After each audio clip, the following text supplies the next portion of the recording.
गेहूं की कीमतें हर 15 दिन में ऊपर नीचे होना, ये इसको नॉर्मल कर देते हैं। हम इसको नॉर्मल लेना चाहिए अब। की वजह यह है कि जो भी इंटरनेशनल प्राइसेस होती हैं वो आपको मिलेंगी, और इसमें हम अगर हम जो है वो जब ज्यादा होते हैं तो ज्यादा करनी है, जब कम होती है तो कम भी करनी है।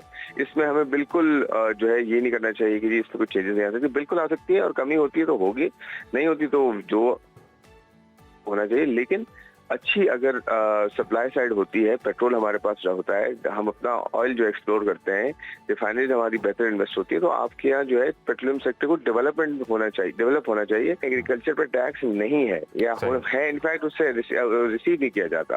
और टैक्स जो है एक सर्टेन लेवल पर तो टैक्स लगना चाहिए ना। इसमें आड़तीज आते हैं, मेन है आड़तीज, लाजमी नहीं कि किसान हो, क्योंकि देखें अगर आप इनकम कर रहे हैं और टैक्स नहीं दे रहे, और एक वो तबका जैसे सैलरी क्लास है, वो इनकम भी जो है इतनी नहीं करता, जिससे उसका जो है वो इनकम आती है, ना सिर्फ टैक्स देता है बल्कि मिलती है। तो ये बहुत सारी डिस्ट्रॉशन है ना, उसको आपको सबके ऊपर डालना पड़ेगा, सबको उसका जो है वो शेयर लेना पड़ेगा। हमारे साथ मौजूद है माहिर मईशत है खुर्रम शहजाद साहब। गुड मॉर्निंग खुर्रम साहब, कैसे हैं आप? नए बेल आउट पैकेज के लिए हुकूमत और IMF के दरमियान मुज़ाकरात तो शुरू हो गए हैं, क्या लगता है ये बेल आउट पैकेज मिल जाएगा, क्या इम्कानात है?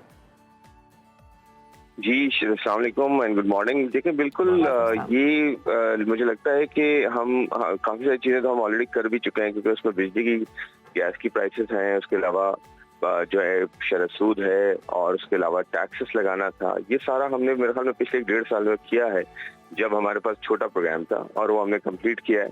और उसकी वजह से ऑफकोर्स बहुत ज़्यादा महंगाई भी हुई है, और उसका इम्पैक्ट जो है वो बिजनेसेस पे भी आया है, कॉर्पोरेट्स पे भी आया है, इंडिविजुअल्स पे भी आया है, और ग्रोथ भी कम हुई है हमारे यहाँ। और उसके अलावा काफ़ी ज़्यादा कॉस्ट हमने पे की है। तो मेरे ख्याल में ऑलरेडी जो है हम वो चीज़ें कर चुके हैं जो कि एक प्रोग्राम को लेने के लिए करनी पड़ी थी। और अब ये कि नया प्रोग्राम जो है उसके अंदर अगर टैक्सेस में इजाफा होता है, और वो टैक्सेस ऐसी जगह से आते हैं जहाँ से टैक्सेस नहीं है, जैसे आपने एग्रीकल्चर की बात की है, जैसे आज रियल एस्टेट की बात हो रही है, जैसे जो है प्रोफेशनल्स की बात हो रही है, उसके अलावा जो है retail and wholesale and trade की बात हो रही है। तो इन सब पे टैक्सेस जो है वो बहुत कम है, यानी कि अगर इकोनॉमी का आप 45% हिस्सा जो है वो एग्रीकल्चर और होलसेल ट्रेड है, और वो सिर्फ 1-1.5% टैक्स देता है, और रिमेनिंग जो 55% है वो 98% टैक्स देता है। तो इस तरह की जो डिस्टॉर्शन है इनको ठीक करना पड़ेगा। को भी से टैक्स किया जाएगा। अभी किसानों की सूरत हाल आपके सामने ही है कि वो सरापा एहतजाज है, प्रोडक्शन कॉस्ट उनकी ज़्यादा है, हुकूमत कम पैसों में गंदम खरीद रही है, तो अगर टैक्स मजीद बढ़ाएंगे तो क्या सूरत हाल आसान हो जाएगी? नहीं, मजीद बढ़ाने की बात नहीं हो रही है। देखिए एग्रीकल्चर पर टैक्स नहीं है, या है इनफैक्ट उससे रिसीव नहीं किया जाता। और टैक्स जो है एक सर्टेन लेवल पे तो टैक्स लगना चाहिए ना। इसमें आड़तीज आते हैं, मेन है आड़तीज, लाजमी नहीं कि किसान हो, क्योंकि देखें अगर आप इनकम कर रहे हैं और टैक्स नहीं दे रहे, और एक वो तबका जैसे सैलरी क्लास है, वो इनकम भी जो है इतनी नहीं करता, जिससे उसका जो है वो इनकम आती है, ना सिर्फ टैक्स देता है बल्कि मिलती है।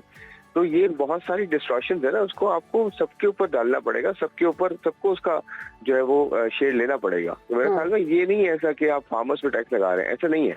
एक सर्टेन लेवल के जो है वो जमीन के हिसाब से कि इतनी एकड़ की जमीन हो तो वो तो छूट में आती है, छोटे किसानों पे तो होगा ही नहीं। इनफैक्ट हुकूमत का जो ये डिसीजन है सिम्स बंद कर देने वाला, ताकि टैक्स नेट में ज्यादा से ज्यादा लोग आ जाएं, तो ये कैसे देखते हैं आप इस इक़दाम को? नहीं, ये तो सिम बंद करने वाला तो एकदम ठीक ही नहीं है, ये तो कॉन्स्टिट्यूशनली ठीक नहीं है, क्योंकि किसी की भी कनेक्टिविटी आप बंद नहीं कर सकते, क्योंकि उसका बेसिक राइट है कनेक्ट रहना। क्योंकि अगर वो कनेक्टेड ही नहीं रहेगा तो बात कैसे करेगा अगर कुछ कोई इमरजेंसी सिचुएशन होती है। तो ये तो चीज ठीक नहीं, ठीक है ये जो सिम बंद करने वाली बात है। हाँ, ये हो सकता है कि आप देखें ना कितने लोग जो है वो गैस और बिजली की प्राइसेस देखें अब कहाँ गई हैं, और कितने लोग गैस और बिजली के बिल्स भी नहीं देते। और एक्चुअली जो गैस और बिजली के बिल्स हैं ये आप काट सकते हैं, इसके बगैर इंसान रह सकता है, लेकिन कनेक्टिविटी के बगैर तो आप जिंदगी में मुश्किल हो गई है। कि आप जो है हज उम्रे पे जाते हैं और कितने लोग जो है होटलिंग करते हैं, तो वो सब काम करें ना जिसकी वजह से आप रोक सकते हैं, और इसकी वजह से लोग फिर मजबूर होंगे टैक्स देने के लिए। तो इस तरह करना चाहिए। अभी जो IMF की नए प्रोग्राम में नई शराइत पेश की गई है, नई शराइत सामने आएंगी, इससे आम आदमी पर कितना असर पड़ेगा?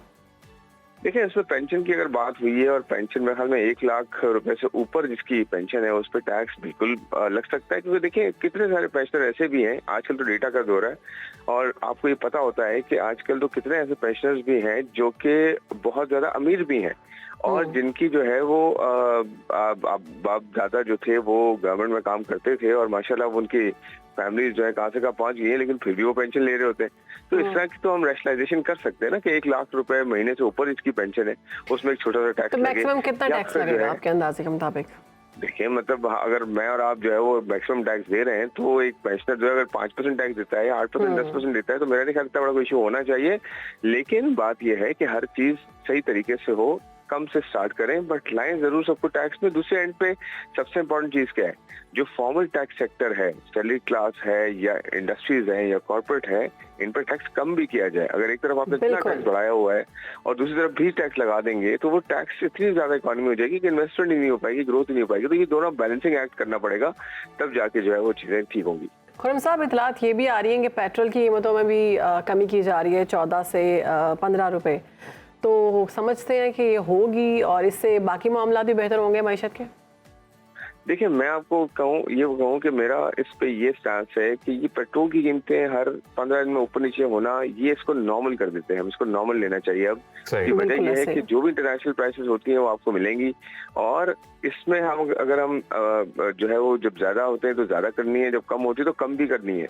इसमें हमें बिल्कुल जो है ये नहीं करना चाहिए कि जी इसमें कुछ चेंजेस नहीं आ सकती। बिल्कुल आ सकती है और कमी होती है तो होगी, नहीं होती तो जो होना चाहिए। लेकिन अच्छी अगर सप्लाई साइड होती है, पेट्रोल हमारे पास होता है, हम अपना ऑयल जो एक्सप्लोर करते हैं, रिफाइनरीज हमारी बेहतर इन्वेस्ट होती है, तो आपके यहाँ जो है पेट्रोलियम सेक्टर को डेवलप होना चाहिए जिसकी वजह से एक आम आदमी को फायदा हो सकता है, और ट्रांसपोर्ट सेक्टर डेवलप हो जिससे एक आम आदमी को फायदा हो सकता है। इससे नहीं होगा कि जी आप जो मैस ट्रांजिट के जो प्रोजेक्ट्स है वो ना करें या हॉस्पिटल और एजुकेशन सेंटर्स ना बनाएं और फिर आप इन्हीं चीजों में लगे रहें कि जी वो बिजली की कीमतें ऊपर नीचे हो गई और पेट्रोल हो गया। ये चलेगा, ये पूरी दुनिया में होता है। हमें सिर्फ इस पे पुश करना है कि बड़े प्रोजेक्ट्स हों और जो एक आम आदमी को बेसिक राइट्स जो होते हैं वो मिले, कॉन्स्टिट्यूशनल राइट, जिसमें एजुकेशन उसका राइट है, हेल्थ उसका राइट है और एक बेसिक जो है वो फूड सिक्योरिटी उसका राइट है। ये सारी चीजें हमें होनी चाहिए जो कि गवर्नमेंट को करनी पड़ेंगी, फिर कहीं जाके हमें बेहतरी नजर आएगी। ठीक है, बहुत शुक्रिया आपका खुर्रम शहजाद साहब, पाकिस्तान को अपने वक्त दिया और इस मामले पर अपना तज्जिया पेश किया।